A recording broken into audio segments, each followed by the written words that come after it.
ओम श्री गणेशाय नमः। ओम श्री गणेशाय नमः। ओम श्री गणेशाय नमः। ओम श्री गणेशाय नमः। ओम श्री गणेशाय नमः। चैत्र कृष्ण गणेश चतुर्थी व्रत कथा। आज से आपको श्री गणेश जी की व्रत की चतुर्थी व्रत कथाएं सुनानी शुरू कर रहे हैं। मकर ध्वज नामक राजा की कथा। पार्वती जी ने पूछा कि हे गणेश जी, चैत्र कृष्ण चतुर्थी को गणेश जी की पूजा कैसे करनी चाहिए? इस दिन भोजन क्या करना चाहिए? चैत्र मास के गणपति देवता का क्या नाम है? उनके पूजन आदि का क्या विधान है? सो आप मुझसे कहिए।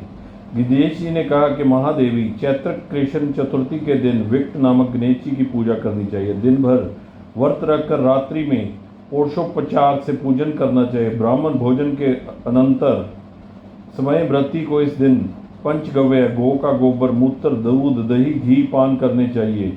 यह व्रत संकटनाशक है। इस दिन शुद्ध घी के साथ विजोरे, नींबू का हवन करने से बांझ स्त्रियां पुत्रवती होती हैं। हे शैलपुत्री, इसका इतिहास बहुत विचित्र है। मैं उसे कह रहा हूँ। इसके स्मरण मात्र से मनुष्य को सिद्धि मिलती है। प्राचीन काल में सतयुग में मकरध्वज नामक एक राजा हुआ। वे प्रजा पालन के प्रेमी थे। उनके राज्य में कोई निर्धन नहीं था। चारों वर्ण, ब्राह्मण, क्षत्रिय, वैश्य, शूद्र अपने अपने धर्मों का पालन करते थे। प्रजाओं को चोर, डाकू आदि का भय नहीं था। प्रजा स्वस्थ रहती थी। सभी लोग उदार, सुंदर, बुद्धिमान, दानी और धार्मिक थे। इतना सुंदर राज्य शासन होते हुए राजा को पुत्र की प्राप्ति नहीं हुई।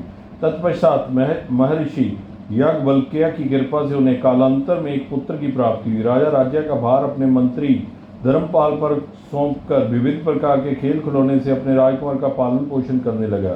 राज्य शासन हाथ में आ जाने के कारण मंत्री धर्मपाल धन्य धान्य द्वारा समृद्ध हो गए। मंत्री महोदय को एक से एक बढ़कर 5 पुत्र हुए। मंत्री पुत्रों का धूमधाम के साथ ब्याह हुआ और वे सब धन का उपभोग करने लगे। मंत्री के सबसे छोटे लड़के की बहू अत्यंत धर्मपरायण थी। चैत्र कृष्ण चतुर्थी आने पर उसने भक्तिपूर्वक गणेश जी की पूजा की। उसका पूजन और व्रत देखकर उसकी सास कहने लगी, अरे क्या तंत्र मंत्र द्वारा मेरे पुत्र को वश में करने का उपाय कर रही है? बार बार सास के निषेध किए जाने पर भी जब बहू न मानी तो सास ने कहा, दुष्टा, तू मेरी बात मान नहीं रही है। मैं पीट कर तुझे ठीक कर दूंगी। मुझे यह सब तांत्रिक अभिचार पसंद नहीं है। इसके उत्तर में बहू ने कहा, हे सासू जी, मैं संकटनाशक गणेश जी का व्रत कर रही हूँ। यह व्रत अत्यंत फलदायक होता है। अपनी पतोह की बात सुनकर उसने अपने पुत्र से कहा कि हे पुत्र, तुम्हारी बहू जादू टूना पर उतारू हो गई है। मेरे कई बार मना करने पर भी वह दुराग्रह वश नहीं मान रही। इस दुष्टा को मार पीट कर ठीक कर दो। मैं गणेश को नहीं जानती, ये कौन है और इनका व्रत कैसे होता है। हम लोग तो राजकुल के मनुष्य हैं, फिर हम लोगों को किस व्यक्ति को ये नष्ट करेंगे। माता की प्रेरणा से उसने बहू को मारा पीटा और इतनी पीड़ा सहकर भी उसने व्रत किया। पूजनोपरांत वह गणेश जी का स्मरण करती हुई उनसे प्रार्थना करने लगी, हे गणेश जी, हे जगतपति, आप हमारे सास ससुर को किसी प्रकार का कष्ट दीजिए। हे गणेश्वर, जिससे उनके मन में आपके प्रति भक्ति भाव जागृत हो।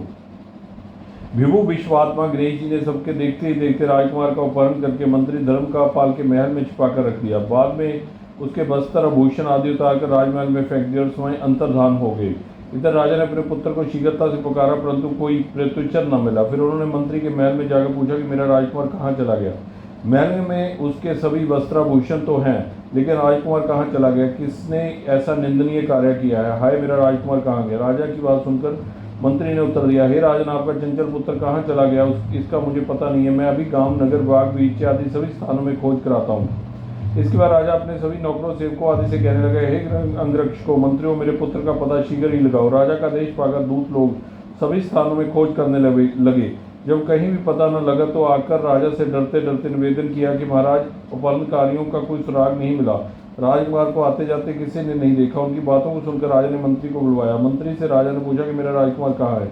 हे धर्मपाल, मुझसे साफ साफ बता दे कि राजकुमार कहाँ है। इसके वस्त्राभूषण तो दिखाई पड़ते हैं, केवल वही नहीं है। और नीच, मैं तुम्हारा वध कर डालूंगा, तेरे कुल को नष्ट कर दूंगा, इसमें जरा भी संदेह नहीं है। राजा द्वारा डांट पड़ने पर मंत्री चकित हो गया। मंत्री ने सर झुकाकर कहा कि हे भूपाल, मैं पता लगाता हूँ, इस नगर में बालक अपहरणकर्ताओं का कोई गिरोह नहीं है और ना ही डाकू आदि रहते हैं। फिर भी हे प्रभु, पता नहीं किसने ऐसा नीच कर्म किया है और ना जाने वह कहाँ चला गया। धर्मपाल ने आकर महल में अपनी पत्नी और पुत्रों से पूछा, अपनी सभी बहुओं को बुलाकर भी उसने पूछा कि यह कर्म किसने किया है। यदि राजकुमार का पता नहीं लगा तो राजा मुझे अब आगे के वंश का विनाश कर देंगे। ससुर की बात सुनकर छोटी बहू ने कहा कि हे दादाजी, आप इतने चिंतित क्यों रहे? आप पर गणेश जी का क्रोध हुआ है, इसलिए आप गणेश जी की आराधना कीजिए। राजा से लेकर नगर के समस्त स्त्री पुरुष बालक वृद्ध संकटनाशक चतुर्थी का व्रत विधिपूर्वक करें तो गणेश जी की कृपा से राजकुमार मिल जाएंगे। मेरा वचन कभी मिथ्या नहीं होगा। छोटी बहू की बात सुनकर ससुर ने हाथ जोड़कर कहा कि हे बहू, तुम धन्य हो, तुम मेरा और मेरी कुल का उद्धार कर दोगी। गणेश जी की पूजा कैसे की जाती है? हे सुलक्षणी, मुझे बताओ। मैं मंद बुद्धि होने के कारण व्रत के महात्म्य को नहीं जानता हूँ। हे कल्याणी, हम लोगों से जो भी अपराध हुआ है उसे क्षमा कर दो और राजकुमार का पता लगा दो। तब सब लोगों ने कष्टनाशक गणेश चतुर्थी का व्रत करना आरंभ किया। राजा सहित समस्त प्रजाजनों ने गणेश जी की प्रसन्नता के लिए व्रत किया। इससे गणेश जी प्रसन्न हो गए। सब लोगों के देखते ही देखते उन्होंने राजकुमार को प्रकट कर दिया। राजकुमार को देखकर नगरवासी आश्चर्य में पड़ गए।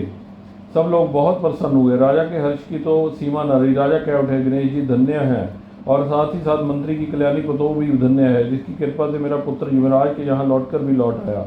अब सब लोग इस संतानदायक व्रत को निरंतर विधि पूर्वक करते रहे। श्री कृष्ण ने कहा, हे राजा युधिष्ठिर, त्रिलोक्या में से इससे बढ़कर कोई दूसरा व्रत नहीं है। हे कुल दीपक, आप भी अपने लिए क्लेशों के शर्मनाक इस व्रत को अवश्य कीजिए। श्री कृष्ण जी के मुख से इस कथा को विस्तार पूर्वक सुनकर युधिष्ठिर ने बड़े ही भक्तिभाव से चैत्र कृष्ण चतुर्थी का व्रत किया और गणपति की कृपा से अपने खोए हुए राज्य को पुनः प्राप्त कर लिया। जय श्री गणेशा, जय श्री गणेशा, जय श्री गणेशा।